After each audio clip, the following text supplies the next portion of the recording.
Profesor Gerkeš, 30 let je dolga doba in pred nedavnim je znanstvena skupnost obeležila 30. obletnico projekta Mladi raziskovalci.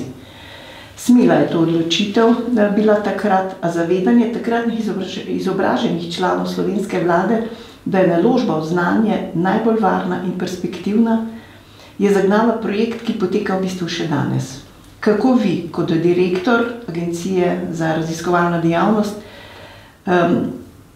pravite, kako komentirate, če primerjate takratno vnemo politikov in današnje razmere, ko si nenehno prizadevate za povečanje evrov za to znanost?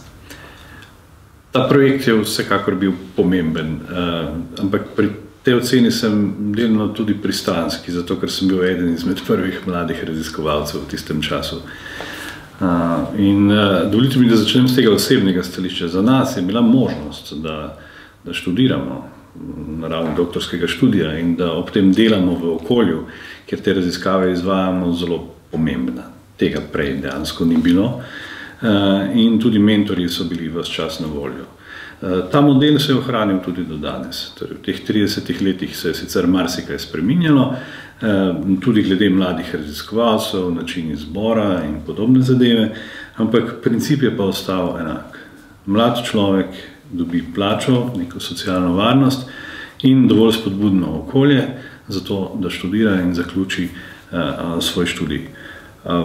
Pri tem bi se ogradil tega, da gre za določeno vrsto prekernosti, ker v teh 4 letih, prej 3, zdaj 4 letih, lahko v bistvu na karierni poti zelo napreduje in se mu odprejo vrata tudi s tem.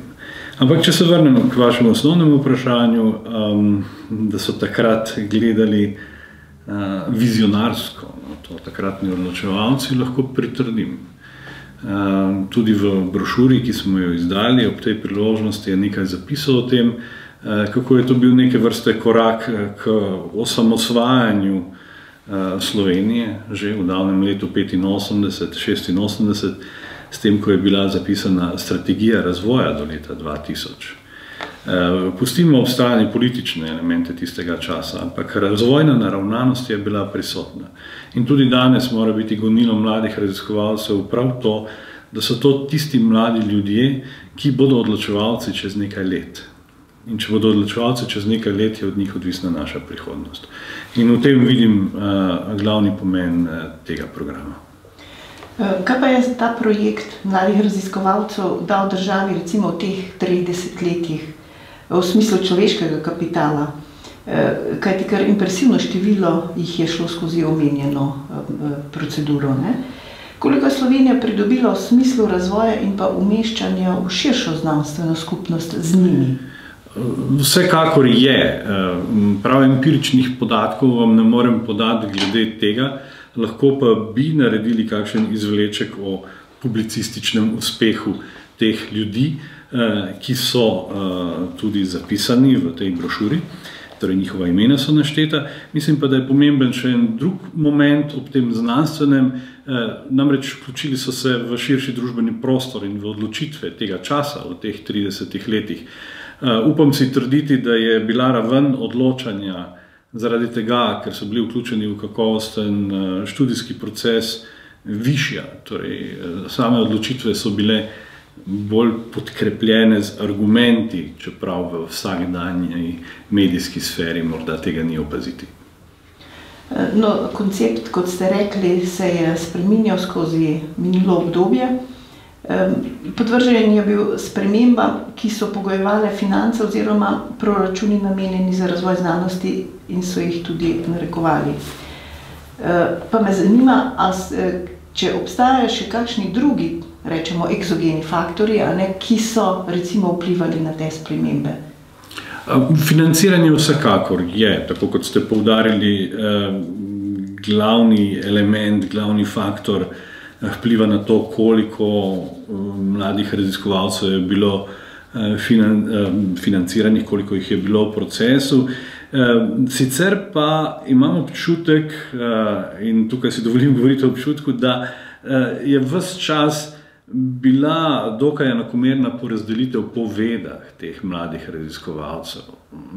Nismo zaznali neke močnejše kompenzacije v časovnih obdobjih pod vplivom, recimo, da bi potrebovali več družboslovcev ali več tehnikov. So bili ti momenti, predvsem za tehniko velja. V enem obdobju so bili mladi raziskovalci iz gospodarstva. In to mislim, da je nekaj, kar bi veljalo ponoviti. Zagotoviti je treba seveda kakovostno delo tudi s temi mladimi raziskovalci. To je bilo takrat storjeno, saj so bili vključeni v procese in v gospodarstvu in v visokošolskih sistemih ali pa na inštitutih. Ampak to je trajalo samo, mislim, da eno obdobje. In če bi se kam usmerili v vseh teh razpravah, ki jih imamo o inovacijski agenciji, o buditvi tehnološke agencije ali česa podobnega, mislim, da bi morali tudi razmišljati v tej smeri, mladi raziskovalci iz gospodarstva. No, in kot za vsak dober projekt je koristno, da se nadaljuje tudi z ustrezno strategijo, ampak treba pa povedati, da so strategije običajno namenjene proaktivni in pa ne reaktivni politiki. Na agenciji zdaj uvajate dopolnilni program modela MR plus, mladi raziskovalci plus. Vse, kot pravite, se mora koncept prilagajati razvoju časa in upoštevati kritične ocene. Tako. Kar precej kritike v zadnjih letih na ta model, ki teče od leta 2014, tik pred mojim mandatom je bil sprejet, temelji na izboru na podlagi kakovosti programskih skupin in znotraj programskih skupin, ki dobijo določeno število odobrenih mest mentorjev, izberejo mentorje, ti mentorji izberejo mlade raziskovalce. Glavni očitek temu modelu je, da so te, recimo, kvote omejene in da ni primerljivosti s prejšnjim številom mladih raziskovalcev po določenih področjih ali vedah. Te omejitve se nekako zavedamo in prav zaradi tega je tudi znanstveni svet spodbudil razpravo oziroma je sestavil na delovno skupino, jo imenoval, ki je pripravila koncept Mladi raziskovalci plus. Bistvo tega koncepta je, kot je bilo videti na predstavitvi na SAZU-ju v preteklih tednih, da bi naj ocenili kakovosten par mentorja in pa kandidatke oziroma kandidata. Na osnovi življenjepisa, na osnovi vsebinskih izhodišč, in bi potem odobrili določeno število dodatnih mest za mlade raziskovalce. To je seveda možno ob dveh pogojih. Prvi pogoj je ta, da imamo dodatna sredstva na voljo, torej za enih 25, 30, ne vem koliko teh mladih raziskovalcev. Drugi pogoj pa je ta, da vzpostavimo evaluacijski sistem, ki temelji spet na ocenjevalcih. To zahteva od nas dodaten napor, izpeljati evaluacijski postopek na takšen način, da bo potekal v smislu peer reviewja. Ob tem bi zgolj malce vzel v bran obstoječ sistem mladih raziskovalcev. Namreč pogosto se mu očita, da ne temelji na kakovosti, ampak na statističnem izboru, ker je tam ena zapletena enačba, kjer so parametri, glede na to, ali pride iz inštituta pobuda, ali z univerze in podobno. Ampak kakovost je v bistvu ocenjena trikrat, oziroma vrednotena. Prvič, vsaka programska skupina je ovrednotena pri zadnji presoji, tudi glede kakovosti. In ta ocena šteje pri izboru. Drugič, takrat, ko programska skupina dobi odobreno mesto mentorja, potem izbere programska skupina z svojimi kriteriji mentorja. Tukaj moramo mi zaupati avtonomiji znotraj tiste programske skupine. In tretjič, raziskovalne organizacije objavijo razpis za mlade raziskovalce. Torej ni izbran kdorkoli, ampak nekdo, ki ustreza kriterijem, ki jih imajo na tej raziskovalni organizaciji. Tako da obstoječ model za pokrivanje vseh ved in kolikor mogoči meri tudi področji je primeren, ocenjujem. Ampak potrebujemo pa dodatek, in prav to je naloga tega modela MR+, za izjemne. za to, da na določenem področju, kjer je omejitev na določeno število, je pa potreba tudi iz gospodarstva ali pa se nahaja, torej imamo pravko s toliko odličnimi študenti, potencialnimi doktorskimi študenti, da je tam možno odobriti dodatna mesta.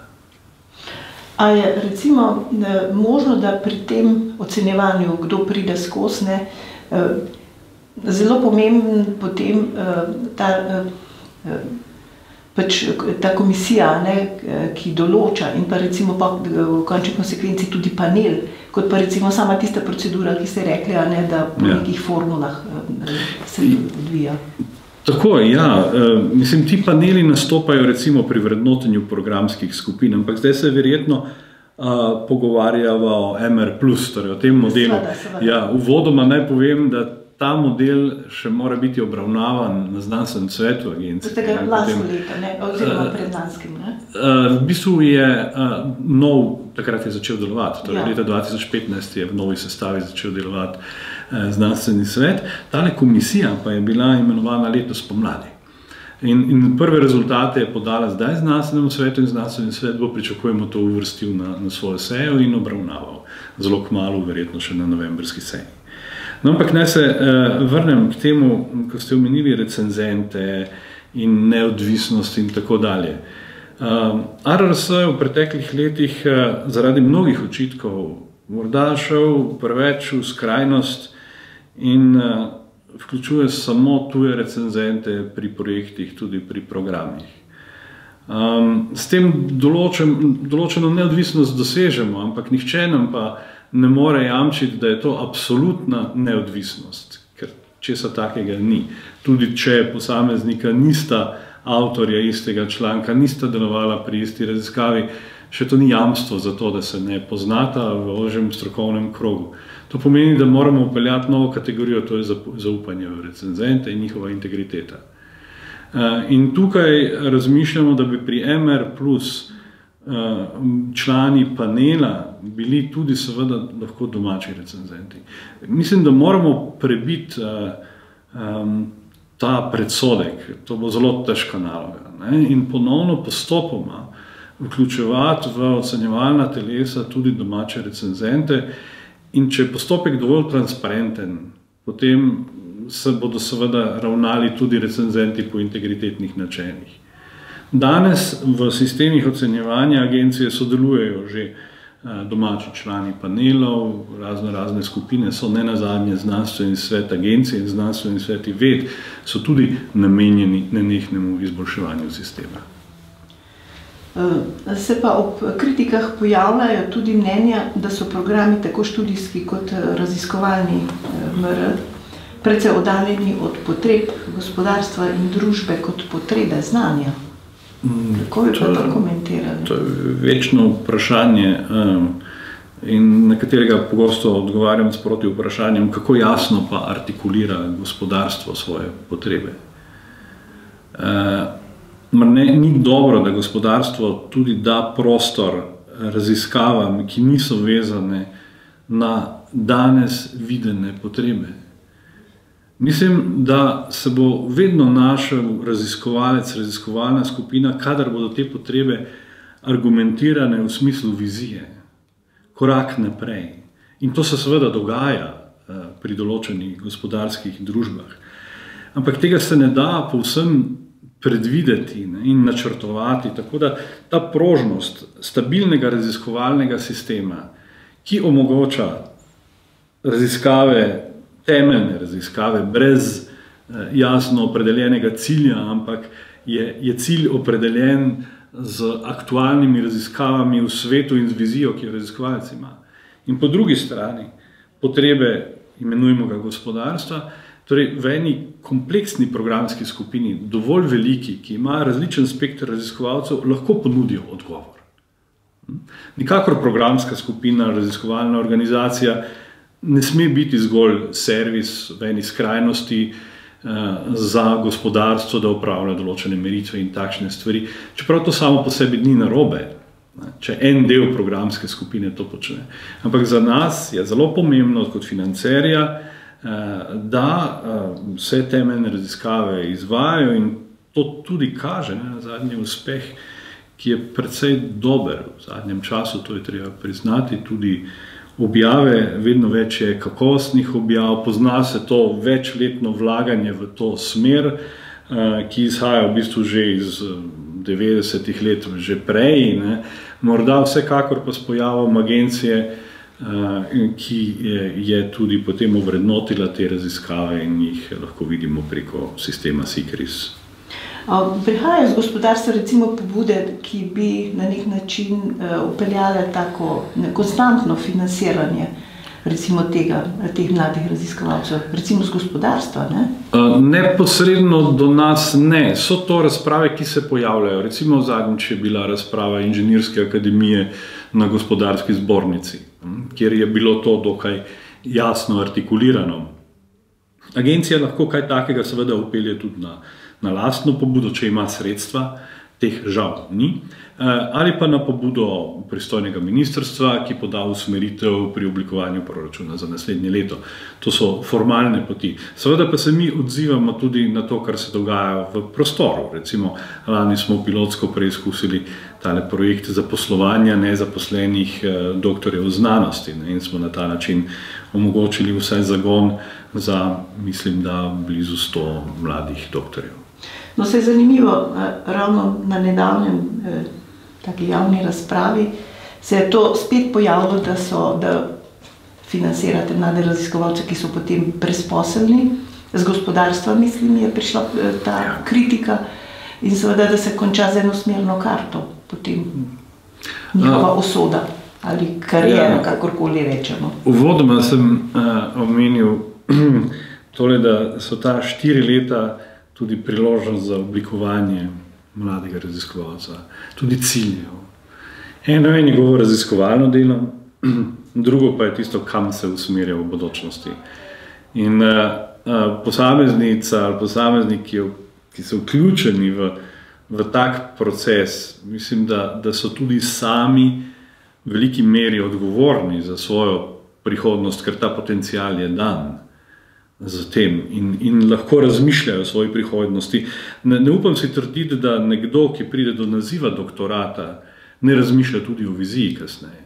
Priložnosti, ki so strani gospodarstva ali pa širše družbe, so seveda omejene. Mi imamo izračune 100 mladih raziskovalcev od 200, če bi jih bilo 200, recimo, najde svoje mesto v raziskovalnih organizacijah, drugi gredo v gospodarstvo, tujino in tako naprej.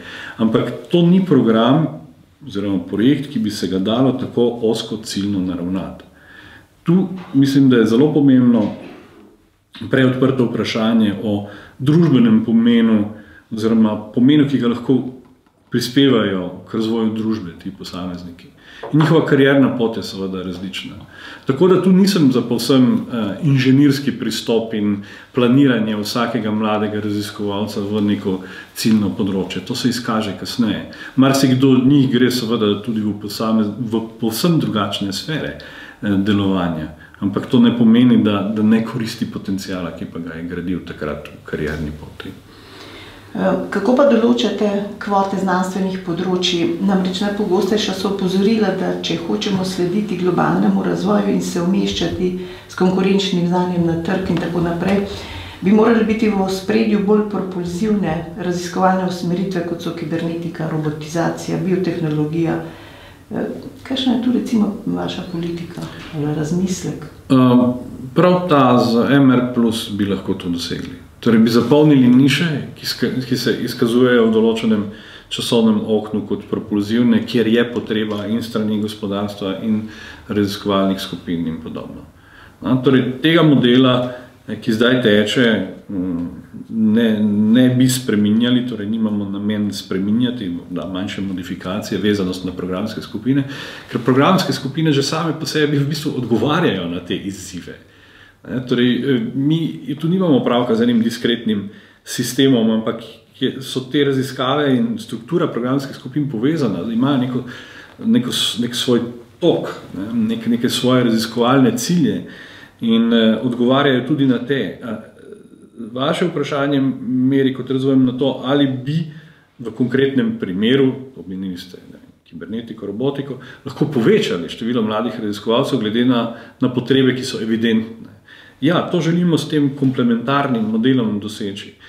Ampak tu mora odigrati še kdo drug svojo vlogo, mislim, mi jo bomo v izvedbenem smislu vsekakor, ampak to so usmeritve, ki bi jih pričakovali tudi od Sveta za znanost in tehnologijo, oziroma ministrstva preko sveta in tako naprej. Torej, več nas je in tudi pobud je več, torej preko kohezijske politike se izvajajo tudi drugi inštrumenti za financiranje mladih doktorjev in mislim, da to sem predlagal zadnjič kolegu državnemu sekretarju Tomažu Bohu, doktorju Bohu, da bi nekako morali integralno skupaj predstaviti vse te inštrumente, ki jih imamo, ker jih je v bistvu več.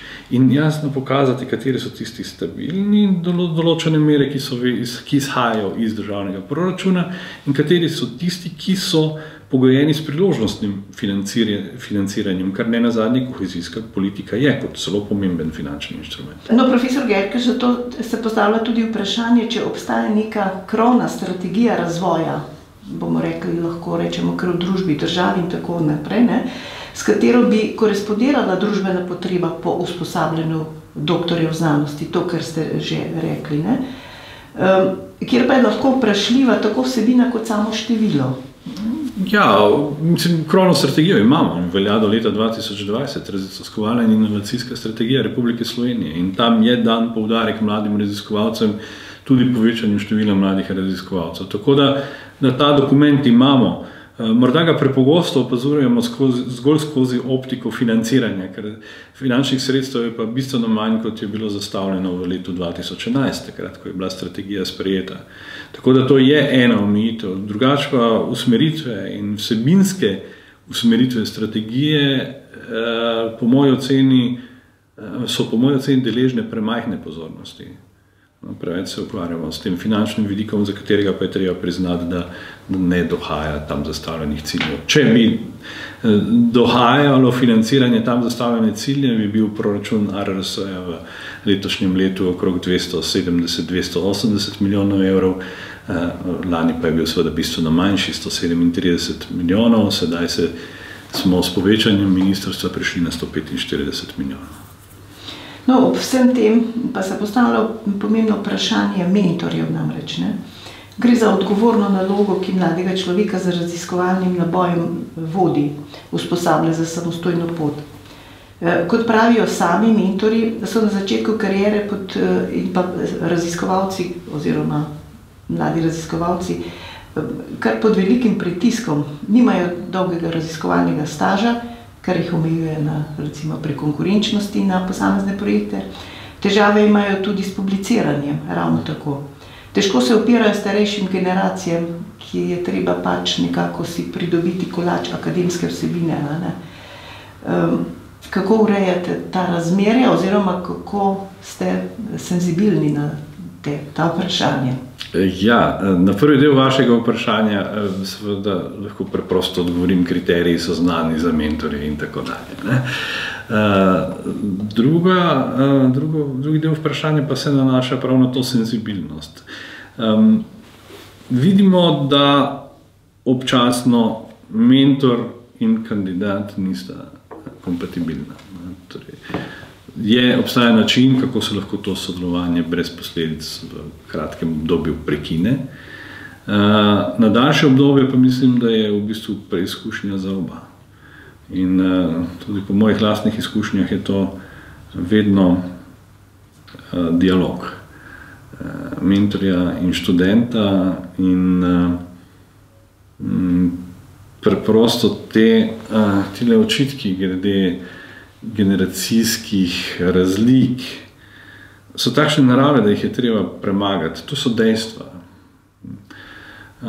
Raziskovalec se oblikuje skozi nekaj let in tu je potrebna in modrost mentorja in seveda potrpežljivost kandidata, kar ni vedno preprosto doseči. Kandidati so dejansko izpostavljeni relativno visokemu pritisku, to je treba priznati. Nekaj jih seveda postavlja agencija, ampak to so v glavnem ti, da mora zaključiti študij. po drugi strani pa mentorjev oziroma samih programskih skupin, v katerih nastopajo, kajti izpolnjevati morajo kriterije in doprinesti morajo tudi nekaj programski skupini. To je učinkovito mentorstvo in učinkovita vključenost v programsko skupino. Kaj morajo doprinesti? Sodelovanje pri raziskavah, publikacije, skratka vsi elementi, ki so znani iz znanstvenega dela.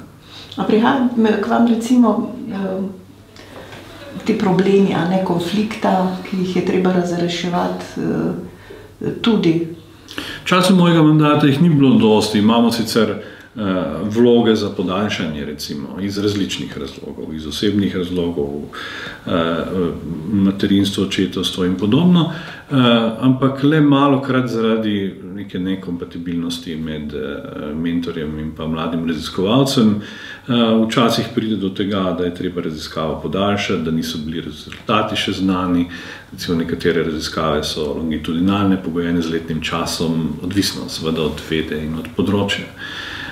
Tako da v tem trenutku ne bi mogel reči, da je tu dosti konfliktnih situacij. Morda ne pridejo do nas in jih ne prepoznavamo. Seveda se pa vprašam tudi, ali jih moramo. Če torej niso sistemske narave, je to stvar razmerij in dela v programski skupini v raziskovalni organizaciji, ki pa mora imeti svojo samostojnost in avtonomijo. Pa tudi osebnosti kot take, ne? Bodi si mentorjev, bodi si kandidat. Vsekakor, ja. Profesor Gerkeš, že tole. Po drugi strani pa je danes, kot se govori, beremo, slišimo, gibalo sveta želje po uspehu, po prepoznavnosti. Vse je podvrženo neki tekmovalnosti in zadovoljevanju svojih potreb. Kot signifikanten primer sprememb naj navedem eno od raziskav Galupovega inštituta, kjer so leta 1950 študente spraševali o oceni svoje pomembnosti. Zanimivo je, da je samo 12% odgovorilo zelo pritrdilno, leta 2005 pa je bilo takih že 80%, ki so seveda menili, da so zelo pomembni. Skratka, najbrž prihaja čas, ko bomo vsi slavni in bodo najbolj slavni anonimneži. No in v takem duhu časa je pomembna znanstvena in pa osebna integriteta mentorja. Kako bi te spremembe komentirali? Ja, tukaj bi moral zdaj na pomoč poklicati sociologa, antropologa. No, vsekakor pa to razliko zaznavamo vsi. Ampak sprašujem se, mar ni samo razlika v artikulaciji tistega, kar si želimo. Morda v prvi Galupovi raziskavi pred 50 leti, kot ste omenili, ni bila to družbena norma ali pa ni bilo spodobno, da svoje ambicije tako neposredno izraziš kot današnja generacija. Jaz sem vedno osebno prizanesljiv do tega, na kakšen način ljudje svoje ambicije artikulirajo. In mislim, da je prav, da jih povedo, seveda, če je pri tem vsebovana tudi ena določena mera samorefleksije, da ne rečem samo kritike in pravilne umestitve glede svojih sposobnosti. Tako da tu ne vidim sam tako velikega problema. Človek mora imeti ambicije in te ambicije morajo biti izražene. Seveda pa je tu pomembna integriteta, etičnost pri doseganju teh ambicij, da ni preko žrtvovanja drugih za svoje ambicije in podobno. Ne? Ampak tu smo pri povsem vsakdanjih in zgodovinsko gledano zelo dolgo prisotnih elementih. Mlad človek mora imeti pred sabo nek cilj in težko odgovarjam na to, ne da bi pomislil o svoji karierni poti, ampak to zdaj morda ni pravi trenutek za razmišljati o tem. Recimo, če bi danes gledal na svojo zgodnjo karierno pot, bi tudi sam bolje artikuliral, kaj dejansko želim. Bi se morda malo bolj ne uprl avtoriteti, ampak bi bolj jasno stopil v dialog z avtoritetami. In tu se vračamo zdaj do mentorjev. To je odgovornost samo tudi študentov. Tudi študent mora mentorju povedati svoje pričakovanja. Dovolj jasno, pri vsebinskih stvarih. Oporekati na seveda pravilen način, na primeren način, konstruktivno na nek način. Ampak ta dialog, v katerem je vedno nekaj trenja, med mentorjem in študentom je vedno določeno trenje, bi moral peljati do čim boljšega rezultata.